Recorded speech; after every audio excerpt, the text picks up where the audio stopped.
Bonjour, bienvenue au deuxième jour du congrès de la CIFEM. Les premiers ateliers de groupe de la journée viennent de prendre fin. Nous sommes avec Mathieu Lorenzo qui a animé un atelier en ligne sur comment construire un test de concordance de script.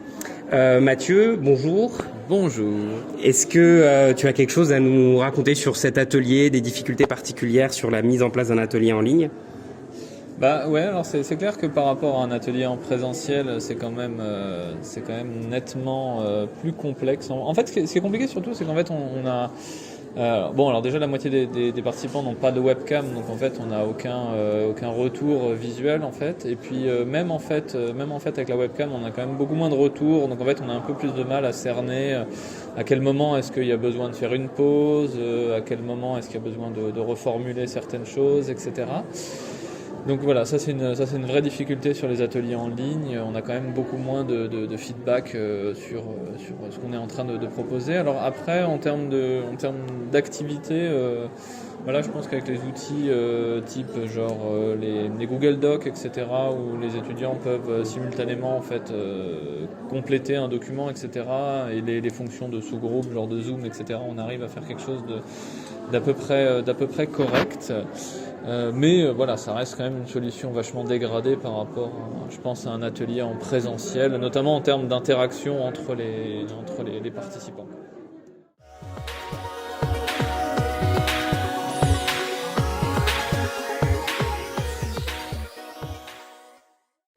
Nous sommes avec Alexandre Berkes qui nous vient de Montréal et nous a éclairci pendant la parole aux experts sur le concept de patient partenaire. Bonjour Alexandre. Bonjour. Votre formation universitaire est celle du management, donc vous avez un master de l'Université de Montréal. Comment passe-t-on du management à l'expertise dans la collaboration entre patients et formateurs en sciences de la santé ? Alors, premièrement, en fait, quand on est dans une école, alors ici c'est une école de commerce en fait, parce que c'est à HEC Montréal, on y enseigne notamment beaucoup les sciences humaines et sociales. Et en fait, quand on s'intéresse au management en tant que tel, en fait, on s'intéresse c'est de la philosophie politique au sens large. Donc que ça soit dans une entreprise privée ou dans n'importe quelle institution, on apprend comment les individus sont déterminés par leurs propres affects, pourquoi ils agissent, comment ils forment leurs idées, et ensuite comment ils utilisent ces idées ou leurs actions pour diriger d'autres personnes, dans le cadre du management. Mais donc de ce fait-là, on se pose des questions de coopération, de coordination, qui sont plus ou moins empuissantisantes, émancipatrices ou totalisantes, etc. Et de ce fait-là, ces réflexions plus génériques et transversales liées au monde des organisations, qu'elles soient publiques ou privées, s'appliquent en fait de manière spécifique et contingente dans le milieu de la santé. Donc en fait, c'est déjà des compétences et des références qui sont la sociologie, la psychologie, l'anthropologie, qui s'appliquent spécifiquement au milieu de la santé, mais pas que. Donc moi, j'y suis arrivé parce que j'ai rencontré un patient assez charismatique qui a monté le projet de patient partenaire à l'Université de Montréal, à la faculté de médecine, et en fait qui était un ancien de cette même formation, qui avait fait ce même master en management 10 ans auparavant, avec les mêmes maîtres intellectuels, parce que c'était des gens très influents dans leurs différentes disciplines. Et en fait, on a donc, à partir de la même formation, des mêmes références, appliqué ces logiques de transformation des organisations et surtout en fait d'études ethnographiques, c'est-à-dire comment on observe les comportements des individus sur le terrain, des professionnels comme des patients, qu'on essaye de déduire c'est quoi les postulats et les présupposés sous-jacents à leurs actions, et qu'on compare ça au discours de l'institution et d'eux-mêmes. Je suis coopératif, je suis dans l'interpro, mais on observe en clinique et on observe à la fac dans l'enseignement, et on essaye de voir quels sont les réels postulats et présupposés sous-jacents à leurs actions. Donc, avec une autre personne formée au même endroit que moi, avec 10 ans de décalage, et qui est un patient concerné par la vie avec la maladie, on a pu appliquer ces réflexions plus génériques au contexte de la santé et au milieu des soins. Ok, merci beaucoup, bon congrès. Merci. Nous venons d'assister au débat sur faut-il arrêter de noter les étudiants entre Valérie Dory et Nicole Poteau. Et nous sommes justement avec Nicole Poteau, professeure émérite en sciences de l'éducation. Bonjour Nicole. Bonjour. Alors on souhaitait revenir avec vous sur la conférence d'hier sur l'incertitude de Baptiste Motte. Qu'en avez-vous pensé ? Alors moi j'ai été très intéressée par cette conférence sur l'incertitude parce qu'on pose la pratique médicale dans un axe assez différent, un axe presque philosophique ou en tout cas humaine, dans une approche vraiment humaniste. Et je trouve que l'incertitude posée comme modalité de dialogue entre le patient et le médecin est vraiment intéressante parce qu'elle casse un peu la hiérarchie du sachant et du non-sachant. par l'incertitude est commune en fait à tout être humain d'ailleurs et dans les pratiques professionnelles bien sûr aussi. Et donc elle rétablit une relation plus paritaire, plus partenaire et c'est le doute partagé et je trouvais ça vraiment intéressant. Très bien, merci Nicole. Bon congrès. Merci à vous. Alors nous sommes avec Anne Barofio qui travaille à l'Université de Genève dans l'enseignement de la médecine. Bonjour Anne. Bonjour. Alors on voulait vous poser une question comme on a parlé justement de la notation et de l'importance des notes. Comment se passe le système de notation dans l'Université de Genève dans l'enseignement de la médecine ? Alors on a des systèmes différents dépendant des années d'études. En première année, c'est un système très classique de notation basé sur la réussite à des questionnaires à choix multiples. Les deuxième et troisième années, elles sont basées sur un système différent où les étudiants travaillent en petits groupes autour de problèmes cliniques. Ils ont aussi un programme d'apprentissage des compétences cliniques qui démarre très tôt. Et puis, ils ont ce qu'on appelle les ECOS, les examens cliniques objectifs structurés, où là, ils vont avoir des situations cliniques avec des patients simulés ou des mannequins, enfin en tout cas des gestes, ils doivent faire un geste technique ou alors faire anamnèse ou examen clinique d'un patient simulé. Donc ça, c'est le mode d'évaluation des deuxième et troisième années. On a introduit depuis l'année dernière aussi, en plus, un portfolio qui va les suivre tout au long de leurs années.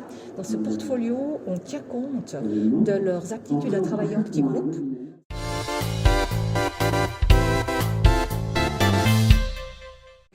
On vient d'écouter la parole d'expert sur le raisonnement clinique de Marie-France Deschênes de l'Université de Montréal et nous sommes avec Thierry Pellassia, président du comité scientifique de la CIFEM et spécialiste du raisonnement clinique. Bonjour Thierry. Bonjour à tous les deux. Alors l'intuition semble être au cœur du raisonnement clinique et dans la prise de décision des médecins experts et pourtant, depuis le début des années 90, l'evidence-based medicine s'est imposée comme le paradigme fondamental et dominant régissant le raisonnement clinique comme une analyse de probabilité clinique. Comment expliquez-vous ce paradoxe ? Votre question que je découvre est intéressante, évidemment. Déjà, je pense qu'il y a une première chose qu'il faut clarifier, c'est qu'on n'arrête pas de vanter, valoriser l'EBM, effectivement, depuis les années 70 et l'essor de l'EBM. Aujourd'hui, on ne peut pratiquer l'EBM que sur 15% de nos décisions et de nos actes au quotidien. Ça veut dire qu'on manque énormément de preuves dans la pratique médicale et le 85% restant, soit c'est de l'empirisme, soit c'est des conférences de consensus, donc un niveau de preuve évidemment qui est beaucoup plus faible que l'EBM. Donc vouloir faire de l'EBM dans la pratique médicale et ne faire que de l'EBM, c'est un mythe dans l'état actuel des choses. Pour autant, évidemment, on ne va pas remettre en cause ce modèle-là. Il y a quand même des liens entre la prise de décision intuitive et l'EBM. L'EBM, effectivement, c'est comme vous le soulignez dans votre question, c'est une approche probabiliste. Probabiliste un peu particulière, c'est-à-dire j'ai une probabilité de départ, il y a une donnée nouvelle et je regarde comment ma probabilité évolue. L'approche intuitive, ou le raisonnement dans son ensemble, donc hypothético-déductif dans son ensemble, est aussi une approche probabiliste. C'est-à-dire que lorsque je prends en charge un patient et que j'ai des idées intuitives qui viennent, ces idées intuitives ne naissent pas de nulle part. Elles naissent d'une expérience qui me dit que dans telle ou telle situation, avec un tableau clinique qui ressemble à ça, mon expérience, sur le plan probabiliste, qui est une probabilité empirique, mais expérientielle, qui vient de quelque part, me fait penser que c'est plus probablement ça qu'autre chose. Donc il y a aussi de la probabilité dans le raisonnement clinique humain. C'est une probabilité qui n'est pas issue de l'EBM, qui est issue d'une pratique expérientielle. Et qui d'ailleurs est intéressante à prendre en compte dans le raisonnement, parce que quelqu'un qui, par exemple, tousse et hypertherme, si on ne se fie qu'aux données de l'EBM sans intégrer les données de contexte dans lesquelles on développe notre expérience. Je disais, mais quelqu'un qui tousse et qui est hypertherme, il n'a pas la même maladie aujourd'hui qu'il y a 2 ans, il n'a pas la même maladie à Rabat qu'à Strasbourg, et peut-être même pas la même maladie à Strasbourg et à Marseille. Donc, cette approche empirique qu'on développe et qui est ancrée dans un contexte, ancrée dans une expérience, elle aide, elle est contributive à avoir un diagnostic qui est pertinent, parce que le raisonnement ne peut pas être décontextualisé. On ne peut pas raisonner hors contexte. C'est ce qui fait d'ailleurs que les outils algorithmiques, en tout cas avant le développement de l'intelligence artificielle, qui elle aussi apprend en fonction d'un contexte, les outils algorithmiques qu'on a essayé d'importer, par exemple il y a des outils de diagnostic des douleurs abdominales en Grande-Bretagne, quand on les importait ici, ça ne marchait pas, c'est pas le même contexte. Donc les hypothèses qui étaient publiées, générées, n'étaient pas des hypothèses pertinentes. Voilà, donc Je pense qu'il faut pas, si spontanément, il peut avoir une légitimité, un questionnement en tout cas autour de l'idée d'opposer les deux. Et pour autant, le raisonnement clinique, même si dans sa phase initiale, celle la plus importante de genèse des hypothèses, n'est clairement pas EBM, il vient pas de nulle part quand même. Il vient d'un contexte et d'une expérience et d'une association des deux. Alors après, tout l'enjeu, c'est est-ce que la personne qui a des hypothèses intuitives a vécu les bonnes expériences qui lui permettent d'avoir les bonnes hypothèses. C'est sûr que si à chaque fois qu'on tombe sur un patient dyspnéique et hyperterme, c'est une embolie pulmonaire, ben on va avoir des embolies pulmonaires partout. Or le BM ne nous dira jamais que c'est toujours une embolie pulmonaire. Mais si nos expériences récentes nous confrontent à ça, et donc il y a toute la question évidemment des biais qui interviennent là-dedans. Et puis peut-être que le dernier point que je souhaitais développer, c'est que, comme tu le dis à juste titre, l'intuition c'est la phase vraiment clé, initiale, qui permet la genèse des hypothèses, mais dans la prise de décision en milieu professionnel, et notamment dans le domaine des sciences de la santé, c'est un milieu dans lequel il y a beaucoup d'enjeux, on ne s'arrête en principe pas, même si c'est tentant pour notre cerveau, à l'étape intuitive. Et toute l'étape de vérification qui vient ensuite, et qui notamment repose sur les outils d'aide à la prise de décision qui, eux, sont 100% EBM, intègre les données quand même probantes, ou en tout cas encourage les soignants à intégrer les données probantes dans leur raisonnement. Mais clairement pas à la phase initiale, c'est pas comme ça que le cerveau humain raisonne. On sort d'une table ronde autour de la publication scientifique en pédagogie médicale. On est avec Mathieu Benadour, étudiant en Master 2 et médecin urgentiste au CHU de Rouen, qui doit soumettre son mémoire à une revue d'ici la fin de l'année. Bonjour Mathieu. Bonjour messieurs. Avoir écouté les conseils et astuces pour publier par 4 chercheurs reconnus en pédagogie médicale, est-ce rassurant ou bien vertigineux qu'à réussir à publier sans mission difficile pour ne pas dire impossible ? C'est un petit peu les deux, mon colonel. C'est très intimidant d'avoir en live ou de très grande proximité avec ces 4 orateurs mondialement reconnus dans le domaine de la pédagogie médicale, en tout cas en sciences de la santé. Et d'un autre côté, c'est d'avoir des conseils aussi pratiques et d'avoir cette proximité donne beaucoup de courage et donne envie d'aller plus loin et de s'impliquer encore un petit peu plus dans la recherche. Très bien, merci. Bon courage. Merci.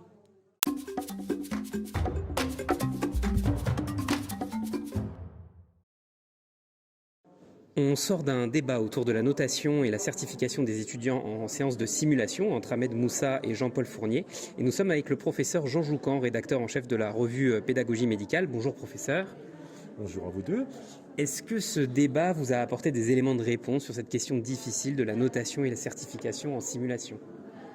Écoutez, je pourrais répondre comme ça spontanément que votre question tombe vraiment à pic.